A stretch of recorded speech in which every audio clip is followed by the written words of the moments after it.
وإلهام الملائكة المقربين. اللهم أغننا بالعلم وزينا بالعلم وأكرمنا بالتقوى وغننا بالعافية والسلامة. آمين يا رب العالمين. Baik, Alhamdulillah, tuan-tuan dan puan yang dirahmati Allah Ta'ala. Syukur kepada Allah, malam ni majlis yang ketiga daripada pengajian kitab Syama'il Muhammadiyah. Majlis kita ni lebih pada majlis sama ni maknanya lebih kepada mendengar hadis Rasulullah SAW tanpa isyaratkan pada hadis itu. Baik, ini ketiga lah dari sambung. Kita sekarang dalam bab mengenai pakaian Rasulullah SAW. Sebab dan hadisnya nombor hadis 92. Kalau yang pakai kita yang kita cerita asal tengok dalam bab pakaian bab nombor 8, hadisnya ialah hadis nombor 60. Ini hadis nombor 60. Nabi قال الإمام وبسند المتصل إلى الإمام الترمذي رحمه الله تعالى قال رحمه الله تعالى حدثنا محمد بن بشار قال حدثنا معاذ بن هشام قال حدثني أبي عن قتادة عن أنس بن مالك رضي الله عنه قال كان أحب الثياب إلى رسول الله صلى الله عليه وسلم يلبسه الحبرة. Sayyidina Anas bin Malik radhiyallahu anhu berkata, pakaian yang paling disukai oleh Rasulullah sallallahu alaihi wasallam untuk dipakai adalah hibara. Hibara ni kat sini ni dia ada terangkan iaitu kain buatan Yaman dibuat daripada Utel boleh kapas lah, boleh kapas. Ia ada jalur perak. Maksudnya kain tu ada garis-garis padanya. Lebih kurang macam lidah yang sekarang dipakai. Barang tidak boleh hijab atau barang tidak boleh merah. So, Nabi SAW betul pakai kain ni ibarat. Kain ni ibarat. Baik. Tapi dia bukan kabis. Ibarat ni dia batu juga badan. Sebelum ni kita baca Nabi SAW suka pakai kabis. Kalau kabis ni memang dia macam kita pakai sekarang, dia dipotong untuk badan dan boleh dijahit dan ada lengan. Tapi kalau ibarat ni dia tidak mempunyai lengan. Dia tidak lengan dan dia tidak dijahit. Dia bukan dipotong ikut bentuk badan.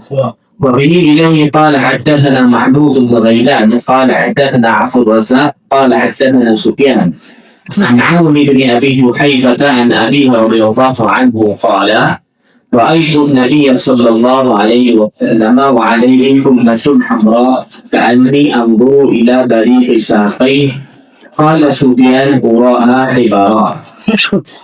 Sayyidina Abu Juhaifah radhiyallahu anhu berkata, aku melihat Rasulullah SAW memakai pakaian berwarna merah. Aku seolah-olah melihat kilauan cahaya memancar dari betis baginda Sallallahu Alaihi Wasallam. Di mana betis baginda putih, jadi bila malam kena cahaya dan maka nampak betis Nabi SAW berwarna putih. Sufyan Ats-Tsauri rahimahullah berkata, pada pendapatku pakaian yang dimaksudkan berwarna merah itu, pakaian yang dimaksudkan warna merah itu adalah hibarah. Mana kain yang waktu itu Nabi pakai itu kain hibarah. Baik, Sufyan Ats-Tsauri ini memang ada dalam perawi hadis tu. Kalau tengok dalam perawi hadis tu ada nama Sufyan ya. Sufyan Ats-Tsauri rahimahullah taala seorang alim hadis besar yang lahir 97 Hijrah dan meninggal dunia pada tahun 161 Hijrah. Jadi Sufyan Ats-Tsauri ini juga antara tabi'in. Beliau antara tabi'in. Baik. Wabihi qala haddathana Ali bin Khashram qala haddathana Isa bin Yunus an Israil an Abi Ishaq an al-Bara' ibn Azib radhiyallahu anhuma qala ma ra'aitu ahadan minan nasi ahsana fi hullatin hamra'a min Rasulillah sallallahu alaihi wasallam in kanat jummatu la tadribu qariban min mankibai. Sayyidina Al-Bara' bin Azib radhiyallahu anhu berkata, aku tidak pernah melihat seorang manusia pun yang lebih indah apabila mengenakan pakaian berwarna merah melebihi daripada Rasulullah sallallahu alaihi wasallam. Rambut baginda pula hampir menyentuh kedua bahunya. Yang hadis ini lebih kurang sama kita dah lalu sebelum ini. Baik, wa bihi ila qala haddatsana Muhammad bin Bashar qala anba'ana Abdul Rahman bin Mahdi qala haddatsana Ubaidullah bin Iyad an abihi an Abi Rimtata radhiyallahu anhu qala ra'aitu an-nabiyya sallallahu alaihi wasallam wa alaihi burdani akhdaran. Sayyidina Abu Rimtah radhiyallahu anhu berkata, aku melihat Rasulullah sallallahu alaihi wasallam mengenakan dua helai pakaian daripada burdah berwarna hijau. Daripada burdah berwarna hijau. Dia burdah ni macam jubah luar.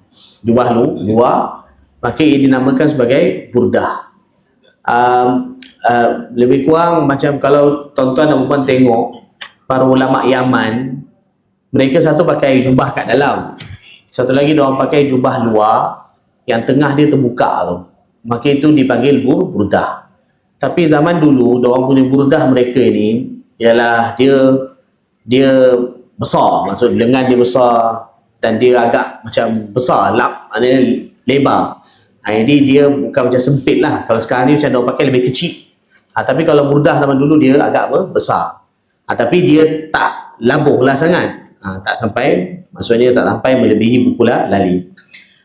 Jadi burdah tu berwarna hijau, dipakai siapa? Rasulullah SAW. Mana ada kala Rasulullah SAW pakai putih, pernah pakai hijau, pernah pakai merah. Itu pernah. Wa bihi qala haddatsana Abu Abd Humaid qala haddatsana Affan bin Muslim qala haddatsana Abdullah bin Hassan al-Anbari an jaddatayhi Duhaibah wa Ulaybah an Qailata binti Makhramata radhiyallahu anha qalat ra'aitu an-nabiy sallallahu alaihi wasallam wa alaihi asmalu mulayyatain kanata bi za'faran wa qad nafadat wa fil hadithi qissatun tawilah. Sayyidatina ni sahabiah Sayyidatina Qailah binti Makhramah radhiyallahu anha berkata, aku melihat Rasulullah sallallahu alaihi wasallam memakai dua helai pakaian daripada kain tenun yang telah usang. Kedua helai pakaian itu dicelup dengan za'faran dan warna pakaian itu mulai luntur pudar kerana usangnya. Dalam hadis ini terdapat kisah yang panjang. Maksudnya ini hanya potongan hadis dibawa oleh Imam Tirmidzi rahimahullah taala. Baginda sallallahu alaihi wasallam pakai pakaian yang warna kuning lah. Warna kuning yang mana dia pakai celupan za'faran. Zaman dulu bukan ada pewarna macam sekarang. Jadi zaman dulu antara pewarna yang mereka gunakan ialah za'faran. Dia kuning cair. Jadi bila celup tu pakai kuning cair. Maka menunjukkan pakai baju kuning boleh. Mana baginda pakai baju kuning baik. Wa bihi qala haddatsana Qutaibah bin Sa'id qala haddatsana Bishr bin al-Mufattal an Abdullah bin Uthman bin Huthaim an Sa'id bin Jubair radhiyallahu an Sa'id bin Jubair an Ibn Abbas radhiyallahu anhuma qala qala Rasulullah sallallahu alaihi wasallam alaikum bil bayad min ath-thiyab liyalbasha ahya'ukum wa kaffinu fiha mautakum fa innaha min khairi thiyabikum. Sayyidina Ibnu Abbas radhiyallahu anhuma meriwayatkan Rasulullah sallallahu alaihi wasallam berkata, hendaklah kalian berpakaian putih. Kalian yang masih hidup hendaklah memakai pakaian berwarna putih. Pakaikan kain kafan berwarna putih juga bagi mereka yang meninggal dunia di kalangan kalian. Sebab pakaian berwarna putih adalah sebaik-baik pakaian bagi kalian. Maknanya orang hidup pakai pakaian putih, orang mati pun dipakaikan pakaian putih, kain kafan putih. Maknanya kalau warna paling afdal adalah warna putih lah. Tapi warna lain juga boleh pakai. Wa bihi qala haddatsana Muhammad bin Bashar qala haddatsana Abdul Rahman bin Mahdi qala haddatsana Sufyan. Sufyan ni pun Sufyan Tsauri ni. An Habib bin Abi Thabit an Maimun bin Abi Shabib an Samurah bin Jundub qala qala Rasulullah sallallahu alaihi wasallam ilbasul bayadha fa inna atharu wa atyab wa kafinu fiha mautakum.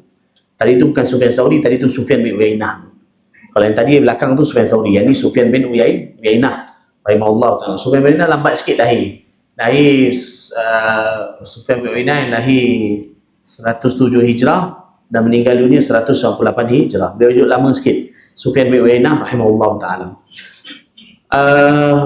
Qala Rasulullah sallallahu alaihi wasallam ilbasul bayad fa innaha atharu wa atyab wa kaffinu fiha mautakum. Sayyidina Samurah bin Jundub radhiyallahu anhu meriwayatkan Rasulullah sallallahu alaihi wasallam bersabda, pakailah pakaian berwarna putih. Pakailah pakaian berwarna putih sebab ia lebih suci dan lebih baik. Maknanya nampak lebih bersih. Pakaikan kain kafan berwarna putih kepada mereka yang meninggal dunia di kalangan kalian. Orang hidup pakai pakaian putih, orang mati pun dipakaikan pakaian putih. Satu lagi, kenapa Nabi SAW kata dia lebih bersih? Satu, pertama, ialah pakaian putih ni memang orang tengok nak bersih. Yang kedua juga, bila orang pakai pakaian putih, dia akan lebih jaga kebersihan. Kan, bila baju kita putih, kalau tercalit kotor, kita akan mula lebih sensitif. Oh, kita akan bersihkan. Kita tak nak orang nampak.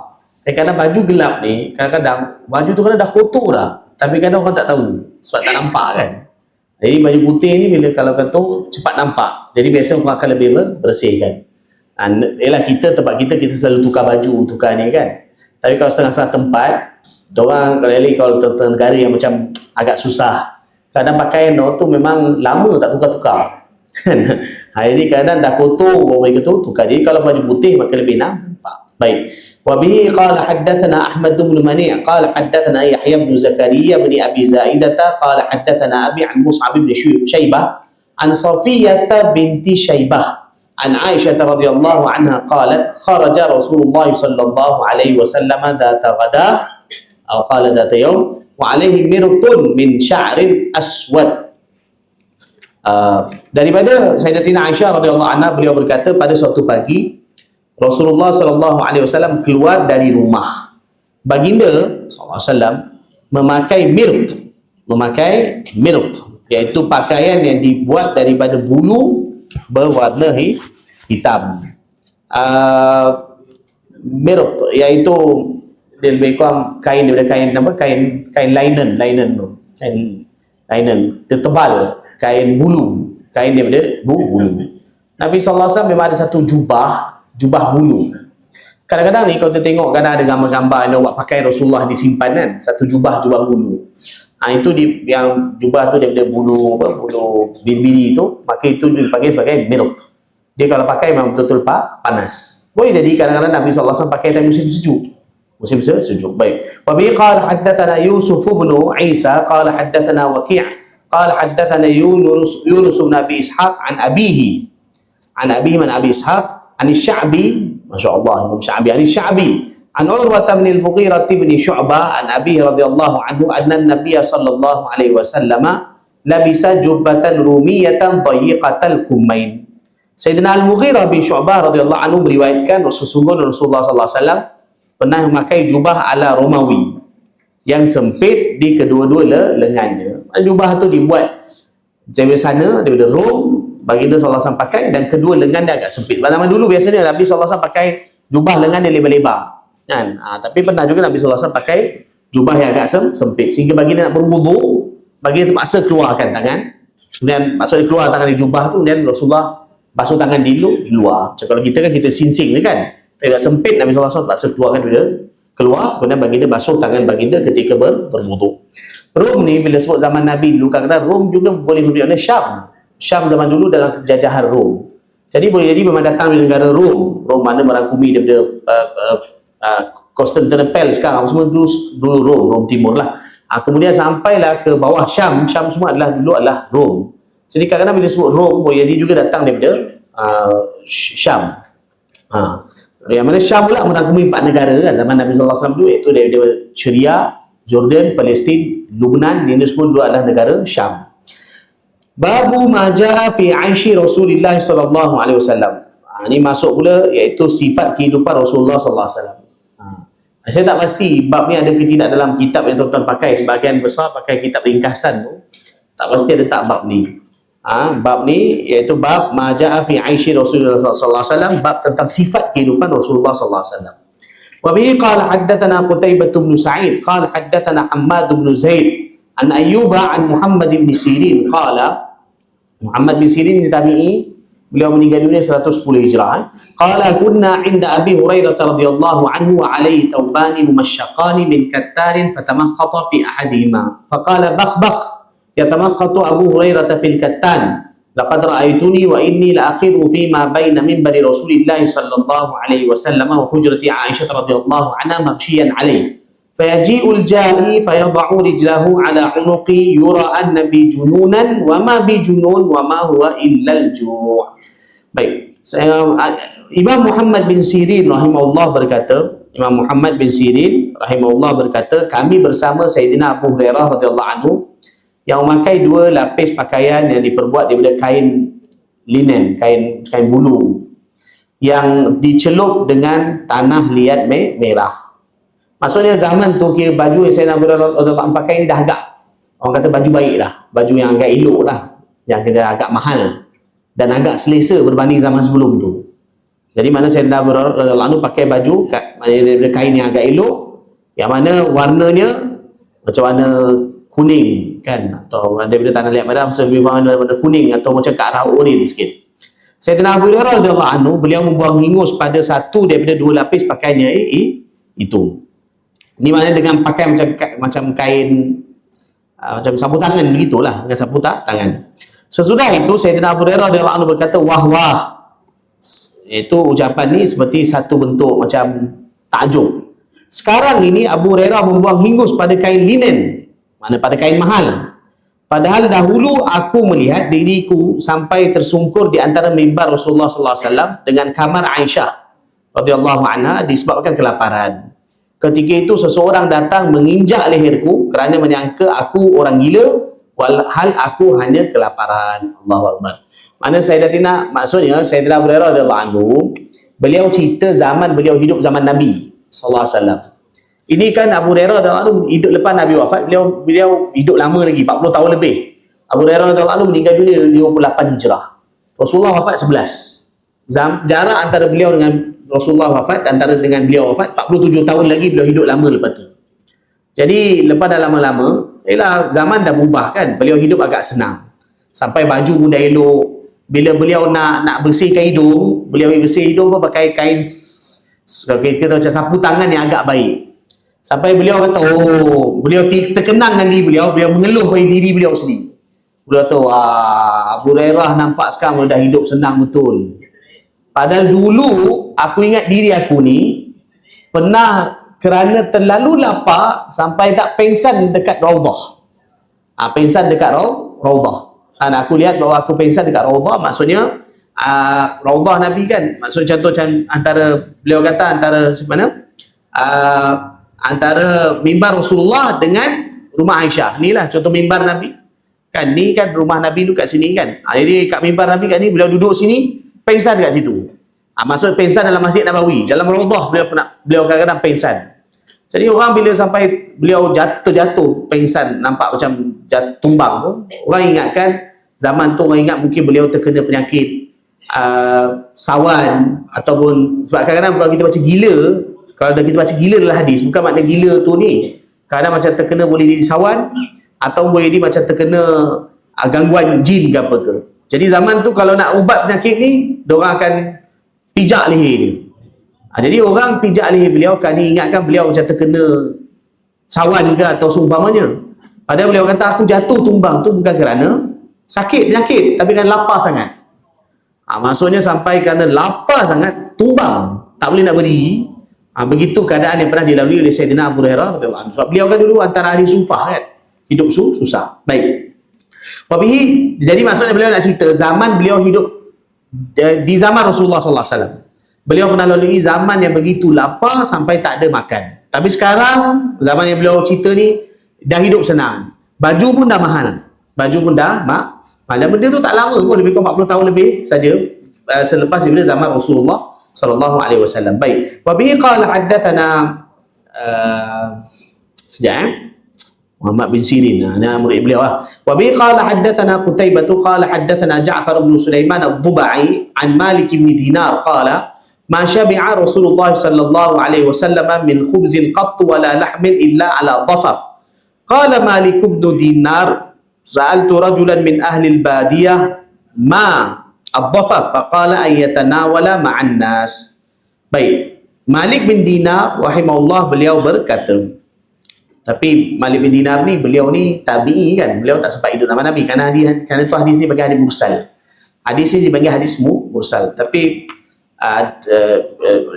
para ulama menghukumkan hadis mursal sahih. Baik, beliau berkata bahawa Rasulullah SAW tidak pernah sekali pun kenyang memakan roti atau daging kecuali jika makan ramai-ramai bersama tetamu. Malik bin Dinar pun berkata, aku bertanya pada seorang badui, apakah maksud lafaz dhafaf? Dhafaf tu yang ada dalam hadis tu.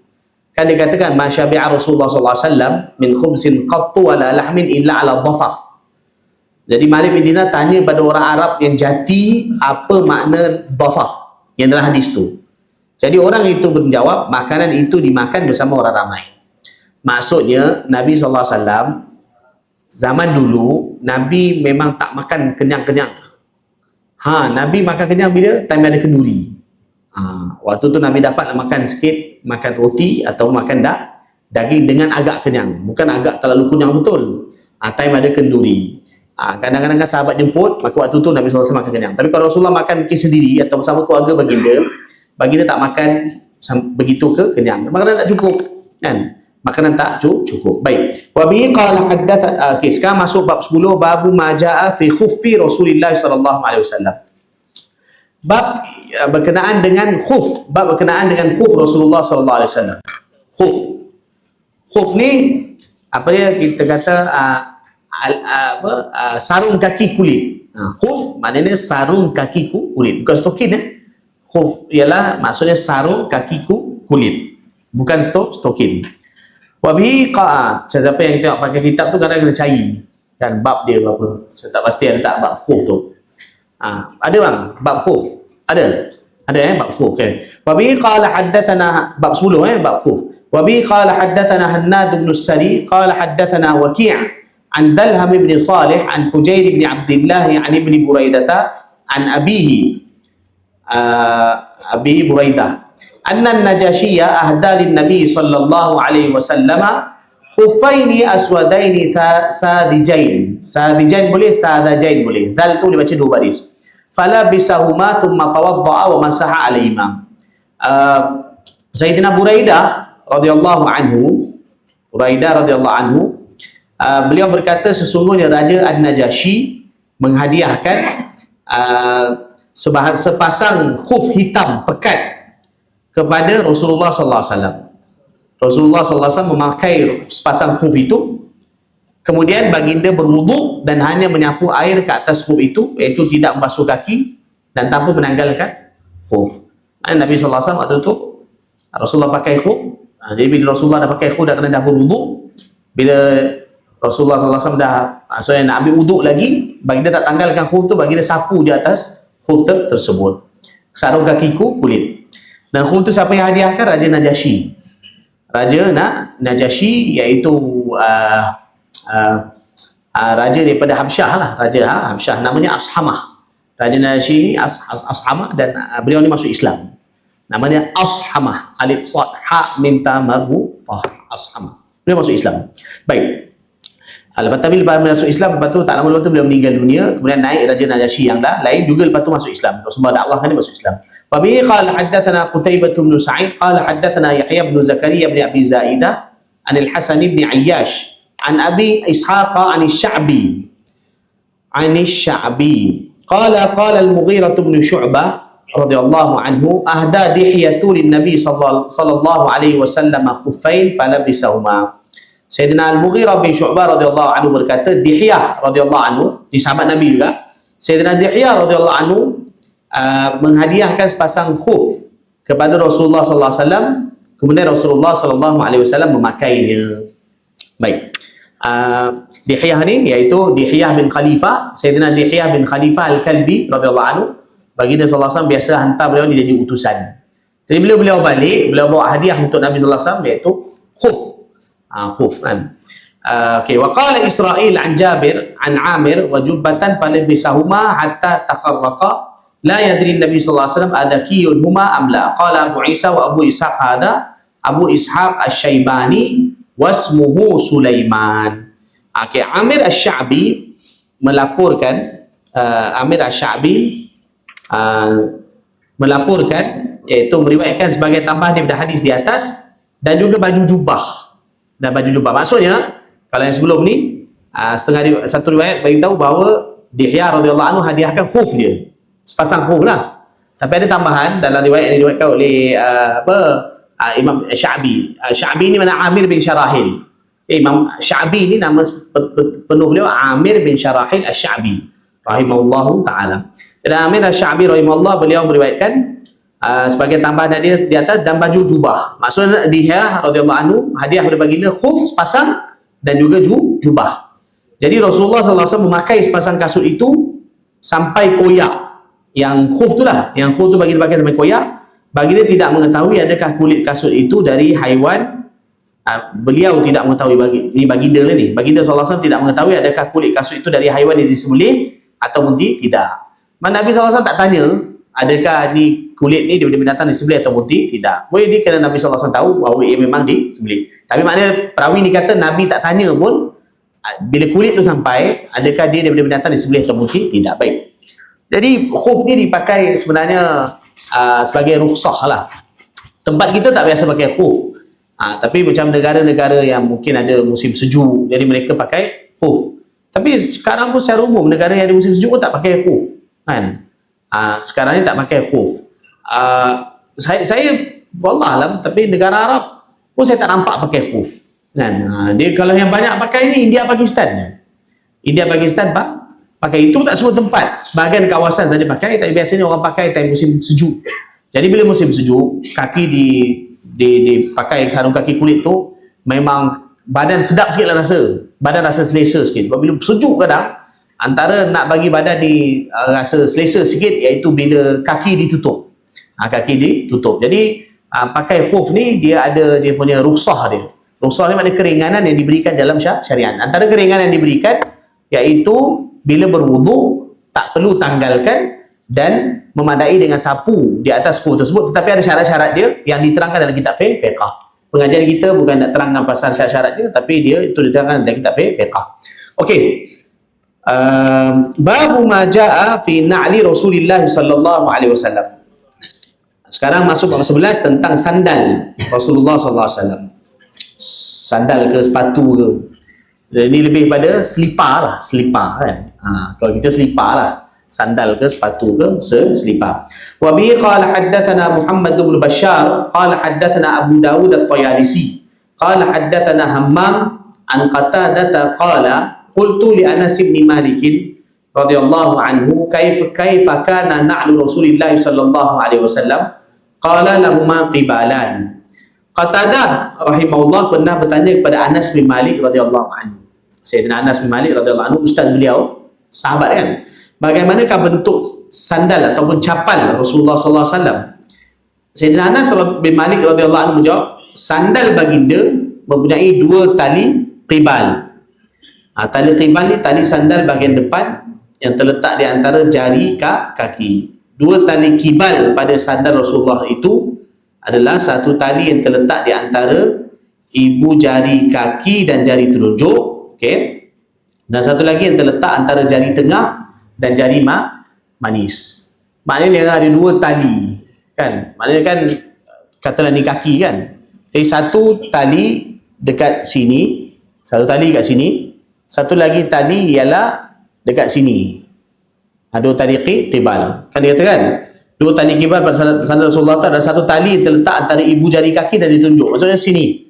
Satu tali yang dia sini. Dekat ibu jari. Antara jari tunjuk dan ni. Tapi kaki lah. Kaki. Dan satu lagi yang terletak antara jari tengah dan jari manis. Mana sini, sini. Maknanya sandal Rasulullah ada dua tali qibal, iaitu tali yang untuk nak masukkan jari itulah. Tali untuk nak masuk jari. Okay, baik. Tapi tali yang kedua tu dia antara jari tengah dan jari manis. Maknanya ni kalau kita tengok kan, satu sini, satu lagi sini. Satu jari tengah, jari manis sini. Jadi dua tali qibal. Baik. Jadi Okey, baik. Wa bihi qala haddatsana Abu Quraib qala haddatsana Muhammad bin al-Ala qala haddatsana Waqi' an Sufyan an Khalid al-Hadza an Abdullah bin al-Harith an Ibn Abbas radhiyallahu anhuma qala kana li Rasulillah sallallahu alaihi wasallam qibalan muthannan shirakuhuma. Sayyidina Abdullah bin Abbas radhiyallahu anhu berkata, sandal Rasulullah sallallahu alaihi wasallam mempunyai dua tali qibal. Yang setiap talinya terbahagi dua. Ini untuk kuatkan. Maknanya dia dua tali macam disebutkan tadi, kemudian tali tu double. Maknanya bagi kuat lah zaman tu kan. Okay. Jadi kalau satu sudut, kalau pakai selipar, mungkin zahirnya kalau lebih hampir bersunnah Rasulullah SAW untuk diamalkan, pakai selipar yang memang ada tali gitu. Maksudnya tali yang jenis kita sarung, maknanya kan selipar kan satu yang dia tak ada tali depan kan. Satu selipar yang dia tutup macam tu je. Satu lagi selipar yang ujung dia ada yang masuk jari tu. Zahirnya berdasarkan hadis, selipar yang ada masuk jari, dia lebih hampir pada sunnah Rasulullah SAW. Saya sendiri secara peribadi je, saya sendiri lebih suka pakai selipar macam tu. Sebab kerana biasa kita tengok Rasulullah punya capal ialah memang ada tali kat ujung dia. Jadi antara kita nak amalkan sunnah Rasulullah SAW, kita milih selipar yang ada yang ada tali dekat depan dia, untuk maksudnya yang ada tali untuk masuk jari. Jari. Okey, baik. Walaupun semua benda ni semua boleh ya, orang nak pakai macam mana pun tidak ada masalah kan. Tapi untuk kita mencari yang lebih hampir ke arah sunnah Rasulullah sallallahu alaihi wasallam. Wa bihi qala haddatsana Ahmad bin Mani' wa qala haddatsana Abu Ahmad Az-Zubairi qala haddatsana Isa bin Tahman qala akhraja ilaina Anas bin Malik na'alaini jardawain lahuma qibalan فقال فحدثني ثابت بعد عن أنس أنهما كانتا نعلي النبي صلى الله عليه وسلم لهما قبالا فقال yang kata ni Isa bin Tahman. Okay, baik. Isa bin Tahman berkata, Sayyidina Anas bin Malik radhiyallahu anhu memperlihatkan kepada kami sepasang sandal yang tidak berbulu kulitnya. Sandal itu memiliki dua tali qibal. Kemudian Sabit radhiyallahu anhu memberitahu, Sabit antara anak murid Sayyidina Anas radhiyallahu anhu juga. Sabit radhiyallahu anhu beritahu, Sayyidina Anas bin Malik radhiyallahu anhu meriwayatkan sandal itu adalah sandal kepunyaan Rasulullah sallallahu alaihi wasallam. Maknanya masa Sayyidina Anas bin Malik radhiyallahu anhu keluarkan sandal tu, okey, maksudnya Sayyidina Anas bin Malik keluarkan sandal tu, tunjuk kepada salah seorang yang adalah hadis ni, Isa bin Tahman. Tapi waktu tu Sayyidina Anas tak kata itu sandal Nabi. Dan lepas tu anak murid Sayyidina Anas, iaitu yang lain, nama Sabit Bunani, Imam Sabit Bunani rahimahullah ta'ala, beliau beritahu yang Anas bin Malik tunjukkan hari tu sandal tu sebenarnya milik Rasulullah SAW. Jadi maknanya itu meyakinkan bahawa sandal yang dikeluarkan oleh Anas bin Malik hari itu, tempoh hari, ia adalah milik Rasulullah sallallahu alaihi wasallam. Baik. Wa bihi qala haddatsana Ishaq bin Musa al-Ansari qala haddatsana Ma'an qala haddatsana Malikun qala haddatsana Sa'id bin Abi Sa'id al-Maqburi an Ubaid bin Jurayd annahu qala li Ibn Umar radhiyallahu anhuma ra'aituka talbasun ni'al as-sibtiyah qala inni ra'aitu Rasulullah sallallahu alaihi wasallam yalbasun ni'al allati laysa fiha sya'r wa yatawaddau fiha fa ana uhibbu an albasaha. Masya-Allah. Ubaid bin Jurayd rahimahullah berkata kepada Sayyidina Abdullah bin Umar radhiyallahu anhu, sahabat Nabi kan. Ubaid bin Jurayd kata kepada siapa? Abdullah bin Umar radhiyallahu anhu, aku pernah melihat kamu ataupun tuan lah, aku pernah melihat tuan memakai sandal sibtiyah, iaitu sandal kulit yang tak berbulu. Lalu Sayyidina Abdullah bin Umar radhiyallahu anhu berkata, aku melihat Rasulullah sallallahu alaihi wasallam memakai sandal tidak berbulu dan baginda berwudu dengan tidak melepaskan sandal itu daripada kakinya. Oleh sebab itu aku suka untuk memakainya. Maknanya Sayyidina Abdullah bin Umar radhiyallahu anhu betul-betul ikut sunnah Rasulullah sallallahu alaihi wasallam. Beliau lihat Nabi sallallahu alaihi wasallam pakai sejenis selipar yang dibuat daripada kulit. Yang kulit itu dah dibersihkan bulu dia. Jadi beliau pun pakai selipar daripada kulit, sandal daripada kulit, Jadi anak boleh tanya kenapa suka pakai tu. Beliau katakan aku dulu tengok Rasulullah pakai, maka aku pakai sandal jenis yang sama. Dan bahkan bila beliau berwudu, beliau tak tanggalkan. Dia zahirnya memang kerana maksudnya air sampai lah, air dapat sampai. Jadi kerana itu beliau tak tanggalkan. Jadi beliau suka untuk tiru Rasulullah SAW. Sayyidina Abdullah bin Umar antara sahabat Nabi yang memang betul-betul terkenal kan. Apa je Nabi buat, macam tu beliau akan buat sebiji. Baik. Wa bihi qala haddatsana Ishaq bin Mansur qala haddatsana Abdul Razzaq an Ma'mar an ibn Abi Dhi'b an Salih maula Tawamah an Abi Hurairah radhiyallahu anhu qala kana lil na'ri Rasulillah sallallahu alaihi wasallam qibalan. Sayyidina Abu Hurairah radhiyallahu anhu berkata, sandal Rasulullah sallallahu alaihi wasallam mempunyai tali kibal. Tambah sikit yang ada, yang kalau pakai kitabnya saya mempunyai dua tali kibal. Tadi dah terangkan tali kibal tu, dah diterangkan. Sandal Rasulullah SAW mempunyai dua tali kibal. Wa bihi qala haddatsana Ahmad bin Manin qala haddatsana Abu Ahmad qala haddatsana Sufyan an Suddi qala haddatsani man sami'a Amr bin Hurayth yaqul ra'aitu Rasulullah sallallahu alaihi wasallam yusalli fi na'laini makhsufatain. Sayyidina Amr bin Hurayth berkata, haddatsani man sami'a Amr bin Hurayth yaqul. Okey, Amr bin Hurayth radhiyallahu anhu berkata, aku melihat Rasulullah sallallahu alaihi wasallam solat memakai sepasang sandal yang bertampal dan berjahit. Ini pun benar. Zaman dulu orang buat daripada apa, kadang-kadang bila sandal tu rosak, selipar rosak, dong macam kita kau selipar rosak terus buang ganti baru kan. Tapi Nabi sallallahu alaihi wasallam, karena bila ada rosak Rasulullah akan baiki dan kemudian ditampal dan dipakai semula. Baik. Wa bihi qala haddatsana Ishaq bin Musa al-Ansari qala haddatsana Ma'an qala haddatsana Malik an Abi Zinad an al-A'raj an Abi Hurairah radhiyallahu anhu anna Rasulullah sallallahu alaihi wasallam qala la yamshi ahadukum fi na'lin wahidatin liyun'ilhuma jami'an aw liyufihima jami'a. Sayyidina Abu Hurairah radhiyallahu anhu meriwayatkan Rasulullah sallallahu alaihi wasallam bersabda, janganlah kalian berjalan dengan sebelah sandal saja, hendaklah memakai atau melepaskan kedua-duanya. Jangan pakai kasut sebelah kan, selipar ke kasut tak kisah kan.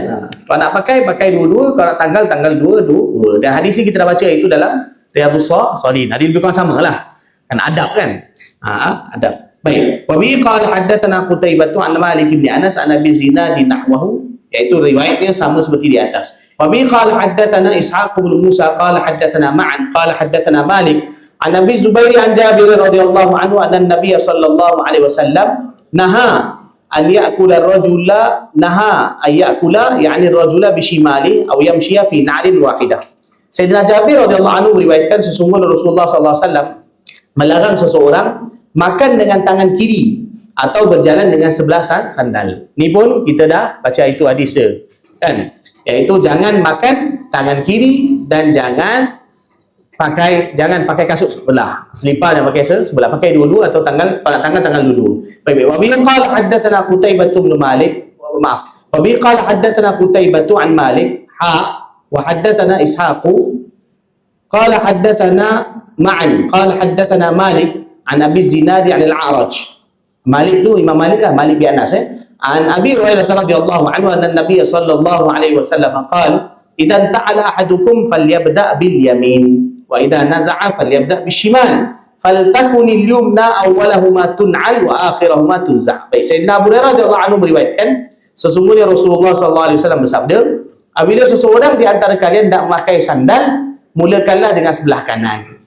Sarung belah kanan dulu. Apabila hendak melepaskannya, mulakan dengan sebelah kiri. Jadi sandal sebelah kanan hendaklah menjadi yang mula-mula dipakai dan yang terakhir dilepaskan. Maknanya pakai tak kiri, kalau nak pakai, kalau masa lepaskan, kiri dulu dilepaskan. Maknanya kanan tu maksud nak pakai dia mula-mula dipakai dan masa lepas dia akhir. Itu maksud dia. Okey, baik. Azan. Kita kalau tengok kan Nabi SAW sampai tahap mengajar kepada kita pakai selipar, kasut pun dia ajar kan. Kita kadang pun tak terfikir kan, saruk lah mana nak saruk kan, kanan ke kiri. Tapi bagi orang yang cinta pada Rasulullah SAW kan, time masa ketika nak nak memakai selipar pun, maka dia ambil berat kan. Dan ini sebenarnya patutnya orang yang betul-betul cinta pada baginda SAW, setiap sudut hidup baginda maka dia ambil berat, dan bukan saja dia ambil berat, bahkan ditiru. Tadi kan kita ada baca pasal, saya sebut tadi nama Imam Sufyan Thauri kan. Imam Sufyan Thauri kan ni ulama besar hadis kan, dan orang alim besar yang begitu hebat dalam hadis kan. Jadi hidup beliau ni memang sentiasa dengan sunnah Rasulullah SAW. Jadi beliau tak pernah tinggal sunnah Rasulullah SAW setiap sudut hidup kan. Jadi sampai maksudnya orang kadang mana ada pernah terfikir, kadang-kadang dia masuk masjid kaki kanan kiri, kadang orang tak fikir pun masuk kaki kanan ke keluar kiri ke, tak tengok kan, selipar pun sama lah kan.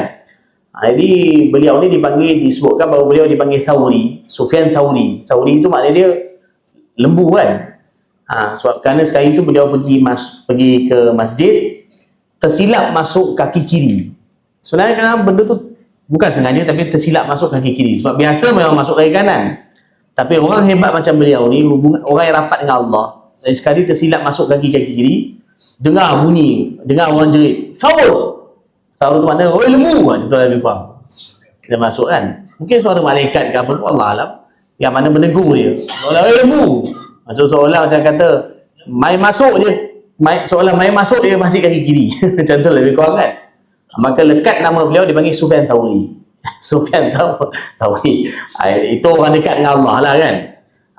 Maksudnya orang kadang-kadang orang yang hampir dengan Allah ni, kadang bila dibuat satu salah, maka terus ditegur. Maksudnya ada teguran.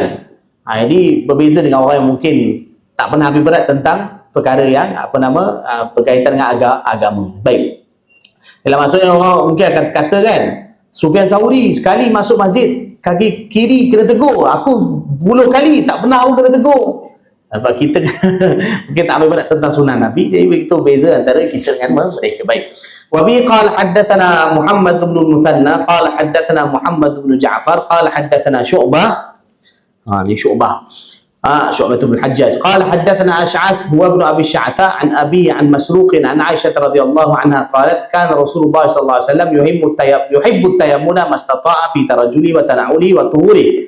Sayyidatina Aisyah radhiyallahu anha berkata, Rasulullah sallallahu alaihi wasallam selalu cuba memastikan baginda mendahulukan anggota yang kanan bila menyisir rambut, memakai sandal, dan ketika bersuci. Maknanya sikat rambut belah kanan dulu, pakai selipar pun belah kanan dulu, dan ketika bersuci, maksud ketika berwuduk kanan dulu, dan bahkan mandi wajib pun kanan dulu. Mandi wajib pun maknanya basuh kanan badan, kepala tak ada lah, kepala ni tak ada kanan kiri, tapi ketika basuh badan sampai ke kaki, kanan dulu, kemudian baru basuh bahagian badan belah kiri. Wa bi qala haddatsana Muhammad bin Marzuq Abu Abdullah qala haddatsana Abdul Rahman bin Qais Abu Muawiyah qala haddatsana Hisham an Muhammadin an Abi Hurairah radhiyallahu anhu qala kana li na'di Rasulillah sallallahu alaihi wasallam qibalani wa Abi Bakr wa Umar radhiyallahu anhuma wa awwalu man aqdan wahidan Uthman radhiyallahu anhu. Sayyidina Abu Hurairah radhiyallahu anhu berkata, sandal Rasulullah sallallahu alaihi wasallam, Abu Bakar dan Umar radhiyallahu anhuma mempunyai 2 tali qibal. Sayyidina Utsman radhiyallahu anhu adalah orang yang pertama mengikatkan sandal dengan 1 tali qibal. Maknanya tengok sahabat dulu, diorang begitu perhati, juga sahabat yang lain ni macam ni hidup mereka kan. Tapi bukan juga kata Sayyidina Utsman tak ikut sunnah Nabi SAW. Maknanya kerana perkara ni kan ada kelapangan kan, maksudnya boleh. Tapi Sayyidina Abu Hurairah kata, yang aku tengok Rasulullah punya sandal ada 2 tali. Lepas tu Sayyidina Abu Bakar, Sayyidina Umar pun ikut yang tu. Tapi orang yang mula-mula buat 1 tali saja, iaitu Sayyidina Utsman radhiyallahu anhu. Mungkin zaman beliau tu dah berubah, maknanya mungkin tali tu lebih kuat ke apa ke, itu maknanya kalau dengan 1 tali dah cukup, maka beliau pakai 1 tali. Jadi ini bukan juga kita kata Sayyidina Utsman tak ambil berat sunnah Nabi SAW. Maknanya kadang beliau melihat perkara ini ada kelapangan, maknanya bukan mesti kena 2 tali, boleh saja 1 tali. Okey, baik. Dia lebih kurang macam zaman Sayyidina Abu Bakar radhiyallahu anhu, Sayyidina Umar radhiyallahu, Sayyidina Rasulullah SAW dulu punya mimbar Nabi dulu, mimbar Nabi ada 3 anak tangga, 1, 2, 3. Jadi bila baginda SAW khutbah, Rasulullah duduk pada mimbar yang ketiga tu lah kan. Bila zaman Sayyidina Umar, beliau turun, zaman Sayyidina Abu Bakar turun mimbar kedua, tangga kedua. Zaman Sayyidina Umar beliau turun tangga pertama. Maknanya semua hormat orang sebelum dia. Tapi bila zaman Sayyidina Utsman, beliau naik balik tangga ketiga. sama Sayyidina Osman. Jadi orang tanya Sayyidina Osman, kenapa tuan buat macam ni? Beliau kata, aku nak mudahkan orang lepas aku. Kalau aku turun bawah lagi, orang lepas aku nak turun mana pula? Jadi mudahkan. Ini pemahaman sahabat. Jadi itu kan. Sayyidina Abu Bakar, Sayyidina Umar hormat orang sebelum dia. Sayyidina Abu Bakar hormat Sayyidina Rasulullah. Sayyidina Umar hormat Sayyidina Abu Bakar juga Rasulullah, beliau turun bawah. Tapi zaman Sayyidina Osman, kalau dia turun, dia akan turun ke bawah. Jadi orang lepas tu nak turun mana pula? Jadi beliau naik balik tangga yang ketiga. Kemudian tapi dulu mimbar Rasulullah tiga anak tangga lah. Tapi bila datang dulu Khalifah Abdul Malik bin Marwan, zaman Bani Umayyah dulu, orang tukar mimbar Nabi tu ada anak tangga banyak. Sebab tu kan anak tangga dia lagi banyak. Bukan tiga sahaja, lebih dari 3. Baik. Sekarang masuk babu majaa fi dzikri khatami Rasulillah sallallahu alaihi wasallam. Bab 12, bab tentang apa? Cincin Rasulullah sallallahu alaihi wasallam. Wa bihi qala haddatsana Qutaibah bin Sa'id wa ghairu wahidin an Abdullah bin Wahb. Masya-Allah, Abdullah bin Wahab. Ini alim besar hadis. An Yunus, anak murid Imam Malik rahimahullah taala. An Yunus Yunus bin Abdul Ala. An Ibn Shihab. Shihab ni Ibn Shihab Az-Zuhri. Muhammad bin Shihab Az-Zuhri meninggal 124 Hijrah. An Anas bin Malik radhiyallahu anhu. Anas bin Malik pun hidup lama, meninggal 93 Hijrah. Qala kana khatamun Nabi sallallahu alaihi wasallam min wariq wa kana fassuhu habasyiya. Dia sebenarnya tuan-tuan, kelebihan baca hadis Nabi sallallahu alaihi wasallam ni sebenarnya kalau kita tengok perawi hadis tu semua imam besar. Bukan kecil anak ni imam dan bukan classmate kita. Ini kalau classmate kita mungkin boleh main-main kan, tapi mereka ni semua adalah imam yang mana kadang-kadang untuk menuntut hadis berjalan kaki 40,000 km, 50,000 km, ada jalan kaki 1000 km untuk nak berjalan kaki untuk nak dapatkan hadis, belajar hadis. Kita zaman ni belajar online, masya-Allah kan. Bukan tak boleh, maksud saya berbeza dengan imam-imam yang kita baca ni. Imam-imam kita baca ni, kalau kita baca mereka punya biografi hidup, mereka punya nak dapatkan ilmu hadis, kadang-kadang belajar hadis berjalan kaki 1000 km, berjalan kaki 10,000. Itu belum cerita dia punya lapar lagi, belum cerita dia punya ni lagi. Jadi pengorbanan yang luar biasa. Jadi bila kita baca nama mereka dalam hadis, kalau tuan-tuan dengar pun, kita sama-sama dengar, baca dan dengar, itu sudah cukup rahmat besar untuk kita. Sebab baru kan Imam Sufyan bin Uyainah katakan, rahimahullah berkata, inda dzikri salihin tatanazzalu rahmah. Bila diceritakan tentang orang soleh, sebut nama orang soleh, turun rahmat Allah. Jadi imam yang kita baca ni tadi, sebab tu saya cerita sikit-sikit kerana saya sebut nama mereka ataupun cerita mereka macam mana. Semua imam-imam ni ialah bukan perawi hadis, ialah sahabat Rasulullah tu, itu sudah pastilah kan.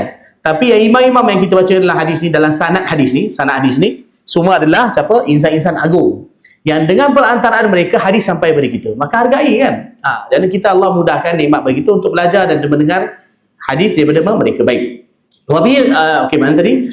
Kana khatamun Nabi an Anas bin Malik radhiyallahu anhu qala kana khatamun Nabi sallallahu alaihi wasallam min wariq wa kana fasu habasyiya. Sayyidina Anas bin Malik radhiyallahu anhu berkata, cincin Rasulullah sallallahu alaihi wasallam dibuat dari perak dan batu matanya adalah batu daripada Habsyah. Made in lah kita kata. Kan sekarang ni banyak barang made in China. Dari zaman kan semua barang made in China. Beli kat Malaysia pun China. Pergi Saudi, Mekah pun made in China. Orang Malaysia bawa balik dari Mekah.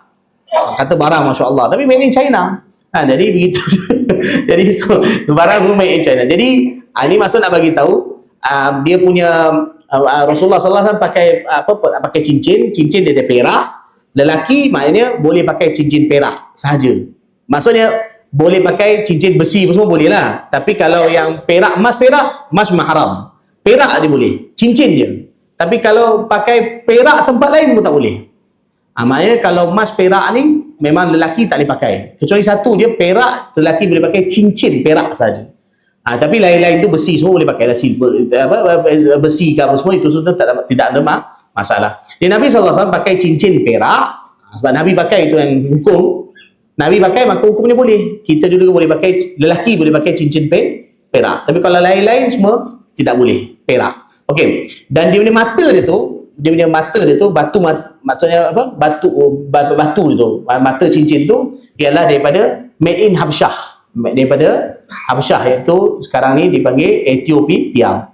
Baik, wa bi qala haddatsana Qutaibah qala haddatsana Abu Awana an Abi Bishr an Nafi' an Ibn Umar radhiyallahu anhu anna an-nabiy sallallahu alaihi wasallam ittakhadha khataman min fiddah fa kana yahtimu bihi wa la yalbasuhu. Qala Abu Isa Abu Bishr ismuhu Ja'far bin Abi Wahshi. Abu Bishr dalam perawi itu namanya ialah Ja'far bin Abi Wahsy. Sayyidina Abdullah bin Umar radhiyallahu anhu, beliau meriwayatkan sesungguhnya Rasulullah sallallahu alaihi wasallam memiliki atau minta dibuatkan sebentuk cincin daripada perak. Baginda sallallahu alaihi wasallam minta supaya disediakan cincin daripada perak. Baginda sallallahu alaihi wasallam menggunakan cincin itu sebagai cok mohor, bukan memakainya sebagai hiasan jari. Ini pada asalnya lah. Pada asalnya Nabi sallallahu alaihi wasallam pakai cincin. Sebenarnya cincin itu ada dia punya ukiran dia kan. Nah, asalnya Rasulullah guna untuk bila hantar surat tahun 7 Hijrah, Rasulullah sallallahu alaihi wasallam hantar surat pada raja dia besar. Jadi Rasulullah gunakan tu cincin tu, mata dia tu digunakan untuk cop. Itu asalnya. Mana asalnya Nabi sallallahu alaihi wasallam pakai cincin bukan untuk perhiasan lah, itu asal. Tapi lepas tu Rasulullah dia pakai. Jadi kalau orang pakai untuk perhiasan pun tidak ada masalah. Baik, wa bi qala haddatsana Mahmud bin Ghailan qala haddatsana Hafs bin Umar bin Ubaid wa at-Tanafisi qala haddatsana Zuhair Abu Khaythama an Humayd an Anas bin Malik radhiyallahu anhu qala kana khatamu Rasulillah sallallahu alaihi wasallam min fiddah fassuhu minhu. Sayyidina Anas bin Malik radhiyallahu anhu berkata, cincin Rasulullah sallallahu alaihi wasallam dibuat daripada perak, mata cincinnya juga dibuat daripada perak. Ini mana cincin lain lah kan. Ini boleh jadi mana cincin lah lain. Mana Nabi SAW ini beberapa cincin lah. Ya, ini ada cincin yang daripada Habsyah, made in Habsyah, dan ada cincin daripada perak juga. Baik. Wa bihi qala haddatsana Ishaq bin Mansur qala haddatsana Mu'adz bin Hisham qala haddatsani Abi an Qatadah an Anas bin Malik radhiyallahu anhu qala lamma arada Rasulullah sallallahu alaihi wasallam an yaktuba ila al-ajam qila lah innal ajama la yaqbaluna illa kitaban alaihi khatam fastana'a khatama faka'anni anzuru ila bayadihi fi kaffihi. Baik. Sayyidina Anas bin Malik radhiyallahu anhu berkata, ketika Rasulullah sallallahu alaihi wasallam hendak menulis surat kepada penguasa negara asing, negara luar lah, maksudnya penguasa negara luar. Tadi kan saya beritahu kan, tahun 7 Hijrah, awal tahun 7 Hijrah, Nabi SAW hantar surat pada raja besar-besar di dunia. Baginda hantar banyak surat lah. Disebutkan lebih kurang dalam 20 surat semuanya Nabi SAW hantar pada pembesar. Tapi yang utama tu pada beberapa orang raja, yang Raja Kaisar, Kisra, Najasyi, dan juga Raja Iskandariah ni, Raja Muqawqis Iskandariah. Tapi selain itu Rasulullah ada hantar lagi pada raja-raja yang lain. Jadi ada yang berkata kepada baginda, sesungguhnya bangsa asing itu tidak akan menerima surat melainkan surat yang ada bercop mohor. Oleh itu Rasulullah SAW pun menempa dibuatkan sebentuk cincin. Sayyidina Anas radhiyallahu anhu berkata, aku seolah-olah masih dapat membayangkan putihnya cincin itu di telapak tangan Rasulullah SAW. Maksudnya beliau kata, aku masih terbayang-bayang, diingatkan macam mana cincin yang ada di telapak tangan Rasulullah, yang ada di tangan Rasulullah SAW. Baik. Wa bi qala haddatsana Muhammad bin Yahya qala haddatsana Muhammad bin Abdullah al-Ansari qala haddatsani Abi an Tumama an Anas bin Malik radhiyallahu anhu qala kana naqshu khatami Rasulillah sallallahu alaihi wasallam Muhammadun satrun wa rasulun satrun wallahi satrun. Sayyidina Anas bin Malik radhiyallahu anhu berkata, ukiran cincin Rasulullah SAW adalah tulisan Muhammad pada satu baris, Rasul pada satu baris, dan Allah pada satu baris. Maksudnya semuanya Muhammadur Rasulullah. Muhammad satu baris, Rasul satu baris, dan Allah satu baris. Dia seperti yang biasa kita tengok tu. Yang sekarang ni bahkan orang buat cincin dengan tanda, dengan bentuk tu kan. Itu juga tiru yang telah dibuat oleh Rasulullah SAW. Cuma dia, kalau orang buat dengan tanda cincin macam ni, dia kena hati-hati, jangan bawa masuk tandas. Kalau bawa masuk tandas, tanggalkan, ataupun dia terbalikkan, tutuplah, jangan buka. Tapi susah sikit lah kan, yang mudah tanggalkan dan masuk dalam poket.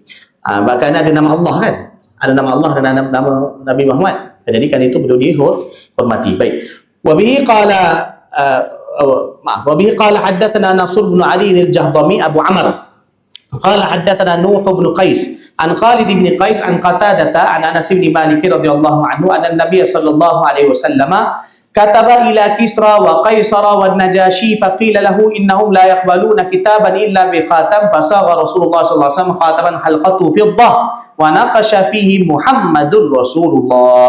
Sayyidina Anas bin Malik radhiyallahu anhu meriwayatkan ketika Rasulullah SAW menulis surat kepada Kisra. Kisra iaitu raja Parsi, Kaisar iaitu Raja Romawi di Syria, di Rom lah, Raja Romawi iaitu di Syam, dan Najasyi Najasyi iaitu Raja Abyssinia. Ini Indonesia panggil, kita panggil Habsyah, atau sekarang negara ni dipanggil Ethiopia. Tapi kalau dalam Indonesia diorang panggil Habsyah Abyssinia. Jadi kena tahu jadi mungkin ada yang pakai buku terjemahan macam saya ni, macam saya pakai ni terjemahan Indonesia. Terjemahan dia baik sebab kerana orang yang terjemah ni orang belajar hadis, jadi terjemahan dia lebih halus lah sebab saya suka terjemahan dia. Cuma ke arah bahasa Indonesia sikit lah. Jadi Abyssinia tu maksudnya Habsyah. Baik, dan Najasyi iaitu Raja Abyssinia, ada yang memberitahu baginda pembesar-pembesar itu tidak menerima surat kecuali diletakkan cop mohor. Diletakkan cop mohor. Oleh itu Rasulullah SAW menempah, iaitu meminta dibuatkan sebentuk cincin yang lingkaran ni maksudnya apa? Dia punya mata tu lah. Mata dia tu dibuat daripada perak. Bukan mata. Maksudnya yang bulat tu lah. Yang bulatnya tu daripada perak dan diukir tulisan. Ni bawah mata dia tu, kat mata dia tu ditulis tulisan Muhammadur Rasulullah, iaitu Muhammad adalah utusan Allah. Ini saya dah beritahu tadi kan, hadis ni saya beritahu, iaitu Rasulullah SAW utus surat ni selepas perjanjian Hudaibiyah. Hudaibiyah berlaku tahun bulan Zulqaidah sampai Zulhijjah, tahun 6 Hijrah akhir. Lepas tu bila masuk tahun 7 Hijrah awal, maka Nabi SAW hantar surat kepada pembesar-pembesar negara. Tapi daripada banyak-banyak raja yang Nabi SAW hantar surat ni, yang masuk Islam ialah Raja Najasyi masuk Islam. Kisra tak masuk Islam. Rom nak masuk Islam tapi dia nak jaga dia punya kedudukan, tak masuk Islam. Muqawqis, Raja Iskandaria pun tak masuk Islam tapi dia layan baik surat Rasulullah SAW dan juga muliakan utusan Nabi SAW. Baik, wa bihi qala haddatsana Ishaq bin Mansur qala haddatsana Sa'id bin Amir wal Hajjaj bin Minhal an Hammam an Ibn Jurayj an Az-Zuhri an Ibn Jurayj عن الزهري عن انس بن مالك رضي الله عنه ان النبي صلى الله عليه وسلم كان اذا دخل القلاء نزع خاتمه. Sayyidina Anas bin Malik radhiyallahu anhu melaporkan apabila Rasulullah sallallahu alaihi wasallam hendak masuk ke dalam bilik air, baginda menanggalkan cincinnya. Tadi saya sebutkan sebab ada tulisan yang dimuliakan. Baik. Wa bi qala haddatsana Ishaq bin Mansur qala haddatsana Abdullah bin Numair qala haddatsana Ubaidullah bin Umar an-Nafi' عن ابن عمر رضي الله عنهما قال اتخذ رسول الله صلى الله عليه وسلم خاتما من ورق فكان في يده ثم كان في يد أبي بكر ويد عمر ثم كان في يد عثمان حتى وقع في بئر أريس نقشه محمد رسول الله. Baik, Sayyidina Abdullah bin Umar radhiyallahu anhu berkata, Rasulullah sallallahu alaihi wasallam menempah, iaitu meminta dibuatkan sebentuk cincin daripada perak. Cincin itu dipakai di jari baginda. Cincin itu dipakai di jari baginda kan. Jadi dari perak lah kan, bukan perak negeri Perak jadi cincin itu dipakai di jari baginda. Selepas baginda wafat, cincin itu berpindah ke tangan Sayyidina Abu Bakar radhiyallahu anhu, kemudian ke tangan Sayyidina Umar radhiyallahu anhu, kemudian ke tangan Sayyidina Utsman radhiyallahu anhu. Sebab cincin itu tanda pemerintahan. Jadi Nabi SAW pakai dulu baginda sebagai pemerintah tertinggi. Lepas tu diwarisi oleh khalifah Sayyidina Abu Bakar radhiyallahu anhu, lepas tu diwarisi oleh khalifah seterusnya Sayyidina Umar radhiyallahu anhu, lepas tu diwarisi oleh khalifah seterusnya Sayyidina Utsman radhiyallahu anhu. Sehingga akhirnya ia jatuh ke dalam perigi Aris yang terletak dekat Masjid Quba. Ukiran cincin itu adalah Muhammadur Rasulullah, bermakna Muhammad adalah utusan Allah. Jadi zaman Sayyidina Utsman radhiyallahu anhu, lepas dari Sayyidina Utsman radhiyallahu anhu jadi khalifah lebih kurang 4 tahun. Sayyidina Utsman radhiyallahu anhu jadi khalifah 12 tahun. Daripada tahun 23 Hijrah sampai tahun 35 Hijrah, Sayyidina Utsman radhiyallahu anhu jadi khalifah 12 tahun. Lebih sikitlah. Selepas 4 tahun jadi khalifah, 4 tahun lepas jadi khalifah, Sayyidina Utsman radhiyallahu anhu ketika beliau ambil wuduk dekat perigi Aris ni, dia letakkan Masjid Quba, depan Masjid Quba lah, atau kita tepi Masjid Quba. Kemudian beliau terjatuh cincin tu dalam tu. Beliau telah perintahkan dikeluarkan air, buat macam-macam usaha, berhari-hari buat usaha untuk nak dapatkan cincin tu tapi tak dapat dah. Tapi selepas daripada peristiwa cincin dijatuh, maka lepas tu macam-macam fitnah timbul. Zaman Sayyidina Utsman radhiyallahu anhu, orang memberontak dan sebagainya, fitnah lepas tu timbul bertahun-tahun selepas daripada jatuhnya cincin ini ke dalam perigi Aris tu. Jadi perigi Aris tu sekarang dah tak ada dah, tapi diorang ada buat tanda lah dekat Masjid Quba tu, diorang ada buat tanda. Dia dinamakan 2 perigi, satu Bi'ru Aris ataupun juga dipanggil Bi'ru Khatam. Bi'ru Khatam maknanya perigi cincin yang ada dekat Masjid Quba. Mak sekarang tak adalah, diorang dah tutup habis dah. Cuma diorang tunjukkan tapak dia. Okey, baik. Seolah-olah isyarat cincin tu bila jatuh, cincin tu pemerintahan. Kan? Seolah-olah dia diwarisi dari Rasulullah SAW. Dan bila jatuh cincin tu ke dalam perigi Quba, perigi Aris ni, maka lepas tu timbul macam-macam fitnah zaman Sayyidina Uthman radhiyallahu anhu, sampailah akhirnya beliau telah dibunuh pada tahun 35 Hijrah dalam rumah beliau sendiri, iaitu bersebelahan dengan Masjid Nabawi. Uthman radhiyallahu anhu. Baik. Sekarang masuk pada babu majaa fi adan Nabi sallallahu alaihi wasallam kana yatakhattamu fi yamini. Bab iaitu cara Rasulullah sallallahu alaihi wasallam pakai cincin. Kalau ikut tajuk kalau ikut cara tajuk yang Imam Tirmizi bagi ni, kalau ikut terjemah dia, bab hadis yang datang mengenai bahawa Nabi SAW memakai cincin di tangan kanan. Maksudnya memakai cincin di tangan kanan. Okey, baik. Wa bi qala haddatsana Muhammad bin Sahl bin Askar al-Baghdadi wa Abdullah bin Abdurrahman qala akhbarana Yahya bin Hassan قال حدثنا سليمان بن بلال عن شريك بن عبد الله بن ابي نمر عن ابراهيم بن عبد الله بن حنين عن ابي عن علي بن ابي طالب رضي الله عنه ان النبي صلى الله عليه وسلم كان يلبس خاتمه في يمينه. Sayyidina Ali bin Abi Talib radhiyallahu anhu meriwayatkan sesungguhnya Rasulullah sallallahu alaihi wasallam pernah memakai cincin di jari tangan kanan beliau. Baik. وبه قال حدثنا محمد بن يحيى قال حدثنا احمد بن صالح قال حدثنا عبد الله بن وهب عن سليمان بن بلال عن شريك بن عبد الله بن ابي نمر عن شريك بن عبد الله بن ابي نمر. okey, nahwah. Maknanya sama jugalah riwayatnya, sama seperti di atas, lebih kurang sama. Dia boleh kata nahwah, dalam hadis boleh kata nahwah. Nahwah ni lafaznya dekat-dekat sama. Tapi kalau kata mithlah, memang lafaz biji. Lafaz hari tu sama macam lafaz hari sebelum.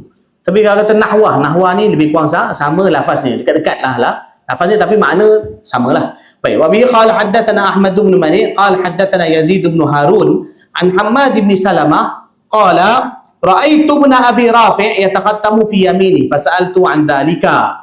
فقال رأيت عبد الله بن جعفر يتختم في يمينه وقال عبد الله بن جعفر كان رسول الله صلى الله عليه وسلم يتختم في يمينه. Masya-Allah. Said Ahmad bin Salamah rahimahullah berkata, aku melihat Ibnu Abi Rafi'. Ibnu Abi Rafi' memakai cincin di jari tangan kanannya. Aku bertanya akan hal itu kepadanya. Mana kenapa pakai cincin jari di tangan kanan? Maka beliau menjawab, aku melihat Sayyidina Abdullah bin Ja'far radhiyallahu anhu. Ini dulu anak beranak sahabat. Aku melihat Sayyidina Abdullah bin Ja'far radhiyallahu anhu memakai cincin di jari tangan kanannya. Jadi menurut Abdullah bin Ja'far radhiyallahu anhu pula, Rasulullah sallallahu alaihi wasallam memakai cincin di jari tangan kanan beliau. Padahal sebenarnya Sayyidina Abdullah bin Ja'far ni anak Ja'far bin Abi Talib. Ja'far bin Abi Talib kan. Masa Nabi wafat, beliau ni budak lagi. Tapi beliau ingat kan Nabi SAW sekarang datang jumpa diorang, Nabi usap kepala mereka kan. Ayah mereka pun meninggal masa peperangan Mu'tah kan, tahun 8 Hijrah. Jadi diorang ada beberapa orang beradik, Abdullah kan, Aun bin Ja'far. Sebab tu orang kita ada nama Datuk On bin Ja'far. On tu daripada Aun bin Ja'far. Itu sajalah kan. Kadang orang kata apa nama On ni? Sebab anak Sayyidina Ja'far nama Aun. Jadi antaranya Aun ni ialah adik-beradik dengan Abdullah bin Ja'far radhiyallahu ta'ala anhu. Jadi mereka waktu tu tak sampai umur 10 tahun pun. Maknanya mungkin dalam umur 7-8 tahun. 6 tahun, 7 tahun, 8 tahun, diorang 3 beradik masa Nabi SAW wafat. Jadi Nabi datang jumpa beliau. Jadi beliau waktu budak lagi, beliau dah nampak Nabi pakai cincin tangan kanan di jari tangan kanan, maka beliau pun tiru. Dan anak murid beliau pun tiru. Anak murid beliau Ibnu Abi Rafi' itu tiru, dan ditanya perkara itu oleh Hammad bin Salamah radhiyallahu rahimahullahu taala. Maknanya waktu tu budak kecil pun begitu, apa kita tahu? Apa istilahnya, kita kata begitu apa? Memberi perhatian terhadap begitu sekali memberi perhatian terhadap apa yang dipakai oleh Rasulullah sallallahu alaihi wasallam. Walaupun budak lagi, umur 6-7 tahun, cerdik kan, masya-Allah.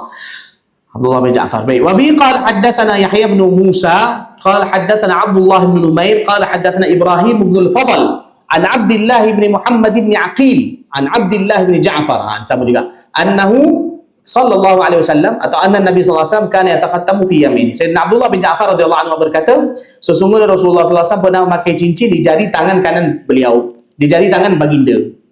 Kalau kita lebih sesuai terjemah kata ganti diri untuk Rasulullah ni baginda lah kan. Itu lebih hormat lah. Kalau Indonesia ada orang pakai beliau, tapi untuk kita pakai bahasa Melayu itu baginda.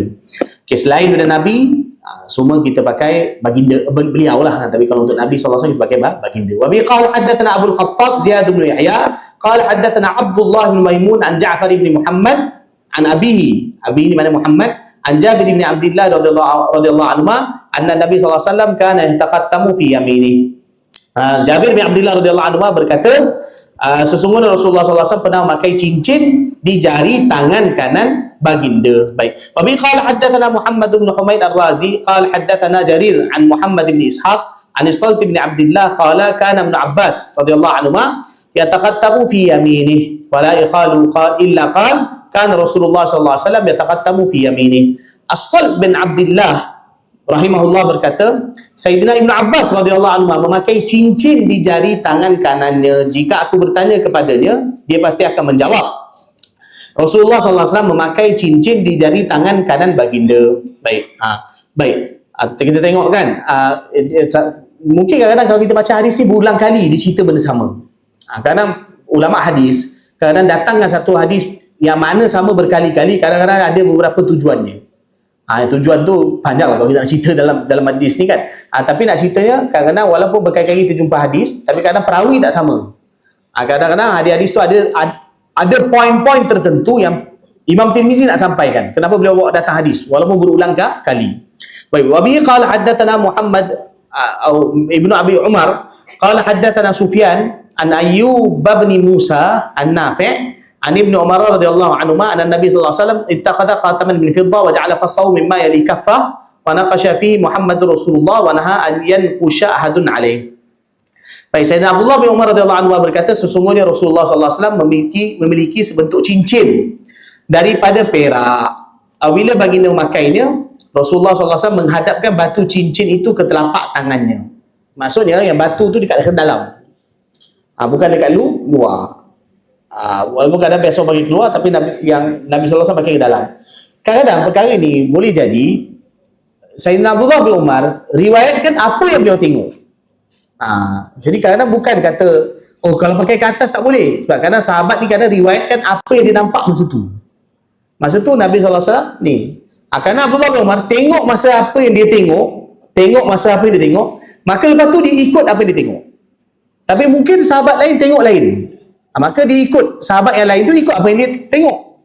Jadi perkara ni maknanya biasa dalam hadis. Perkara biasa dalam hadis, kerana sahabat kan ramai, sahabat Nabi ramai. Kadang satu orang sahabat tengok Nabi buat dalam satu majlis, dalam satu keadaan peristiwa macam ni. Sahabat lain tengok lain. Jadi sebab itu kadang-kadang bukan satu hadis saja terus kita nak hukumkan bahawa yang lain tu salah. Jadi Abdullah bin Umar radhiyallahu anhu, beliau ni begitu pegang hadis Nabi sallallahu alaihi wasallam. Tapi beliau akan buat apa yang beliau tengok. Jadi beliau waktu ni beliau tengok bahawa Nabi SAW letakkan batu cincin dekat dalam. Boleh jadi kerana waktu tu satu sebab Rasulullah mungkin nak masuk bilik air ke, atau lepas keluar bilik air ke, baginda masukkan ke dalam. Mungkin waktu lain Rasulullah letakkan ke atas. Jadi perkara itu adalah maknanya ada kelapangan pada ni. Baik. Baginda menulis ukiran pada cincin itu Muhammad Rasulullah, bermakna Muhammad adalah utusan Allah. Baginda melarang sesiapa pun mengukir ukiran pada cincin seperti ukiran tulisan itu. Tapi kat bawah tu pun, kalau dalam kitab saya ni dia adalah buat nota kaki kan, bagus nota kaki ni. Dalam sebenarnya dia boleh syarah hadis ni. Imam Nawawi mengatakan menjadikan bahagian kepala cincin di sebelah tangan, Imam Nawawi mengatakan menjadikan bahagian kepala cincin di sebelah dalam tapak tangan akan lebih menjauhkan diri dari sikap bersolek dan pamer, iaitu ujub di diri. Jadi asalnya pakai cincin ni bukan, sebenarnya cincin ni dia bukan pakai untuk nak belagak. Dia asal pakai cincin nak tiru sunnah Rasulullah SAW. Dan baginda sunnah pakai cincin ialah untuk nak apa? Untuk nak chop more. Jadi itu. Sebab itu Imam Nawawi kata apa sebab Rasulullah masukkan batu dia ke dalam. Maknanya bukan untuk nak tunjuk, kan? Bukan tujuan nak tunjuk, tapi kerana asalnya untuk tujuan untuk chop more. Kemudian pasal larangan yang Rasulullah kata jangan, kan Ibnu Umar, Sayyidina Abdullah bin Umar kata Rasulullah tak bagi orang lain buat ukiran Muhammad Rasulullah tu macam yang Rasulullah buat sallallahu alaihi wasallam. Jadi kat sini pada itu larangan itu untuk meniru ukiran tulisan Muhammad Rasulullah sebagai cincin untuk cap mohon. Larangan ini ketika Rasulullah sallallahu alaihi wasallam masih hidup sahaja. Selepas baginda wafat maka tidak ada. Dia sama juga lebih kurang. Rasulullah melarang daripada panggil orang dengan Abul Qasim. Kan, panggil orang dengan apa? Dengan Abul Qasim. Nabi sallallahu alaihi wasallam kan dipanggil Abul Qasim Muhammad sallallahu alaihi wasallam. Dipanggil istilah dia kunyah. Dalam bagi dia larang orang pakai kunyah Nabi, Abul Qasim. Tapi para ulama kata itu adalah larangan ketika Nabi masih hidup. Selepas baginda sallallahu alaihi wasallam dah wafat maka boleh pakai Abul Qasim. Maka begitu juga pasal cincin ni. Mana boleh pakai kebik. Mana sekarang pun banyak kan. Orang buat cincin sekarang, semua orang buat cincin, banyak yang buat dengan nama Muhammad Rasulullah. Kemudian wahwal ladzi saqata bin Mu'aiqib fi bi'ri Aris. Cincin itulah yang jatuh daripada tangan Mu'aiqib ke dalam perigi Aris, kan. Ini maksudnya tadi kata jatuh daripada tangan Sayyidina Uthman kan, radhiyallahu anhu. Kemudian dalam ni kata Mu'aiqib ni sebenarnya pembantu Sayyidina Uthman radhiyallahu anhu. Jadi kalau kita gabungkan, maknanya Sayyidina Uthman radhiyallahu anhu suruh beliau pegang, terjatuh. terjatuh kan, terjatuh. Jadi maksudnya dikatakan jatuh dari tangan Sayyidina Uthman, maksudnya Sayyidina Uthman suruh beliau pegang dan ni. Tapi dikatakan Sayyidina Uthman, waktu tu Sayyidina Uthman waktu tu berada di perigi itu sekali dengan Mu'aiqib ni, dan Mu'aiqib terjatuh kan. Maka lepas tu berlakulah banyak peristiwa-peristiwa yang maksudnya yang menyedihkan dalam sejarah Islam. Baik. Wa bi qala haddatsana Qutaibah bin Sa'id qala haddatsana Hatib bin Ismail an Ja'far bin Muhammad an abihi qala kana al-Hasan wal Husain yataqattamani fi yasarihima. Muhammad al-Baqir rahimahullah berkata, Muhammad al-Baqir ni iaitu keturunan Nabi sallallahu alaihi wasallam kan. Muhammad al-Baqir, anak Ja'far, anaknya Ja'far as-Sadiq. Ja'far as-Sadiq daripada Muhammad al-Baqir. Daripada ayahnya. Jadi Muhammad al-Baqir berkata Hasan dan Husain. Sekejap sebentar, sekejap.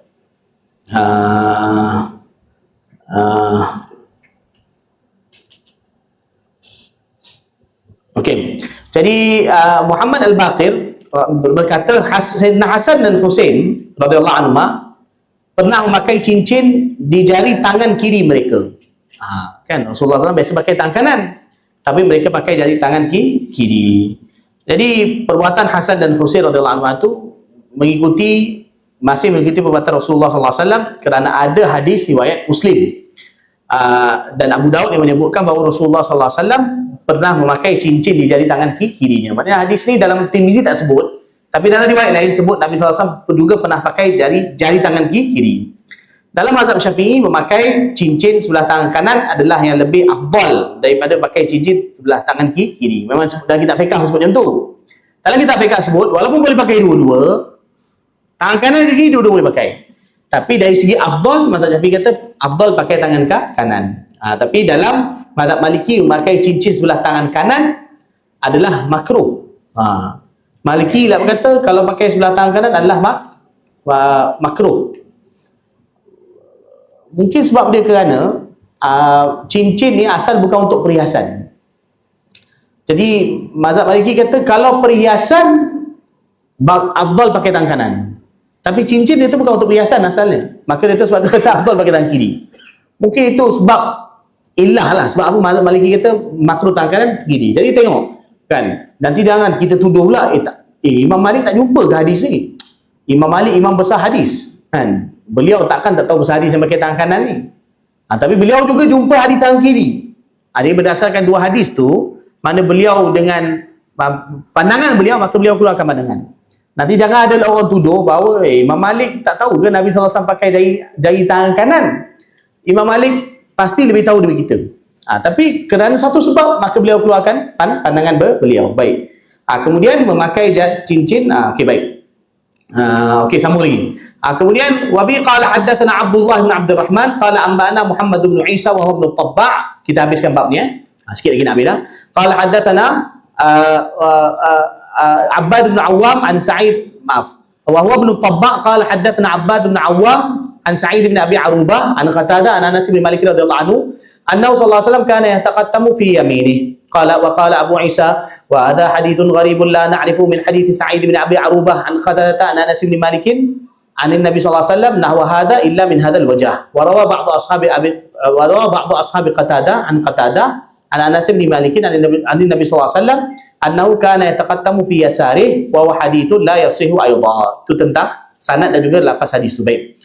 Kemudian Sayyidina Anas bin Malik radhiyallahu anhu berkata, sesungguhnya Rasulullah sallallahu alaihi wasallam pernah memakai cincin di jari tangan kanan baginda.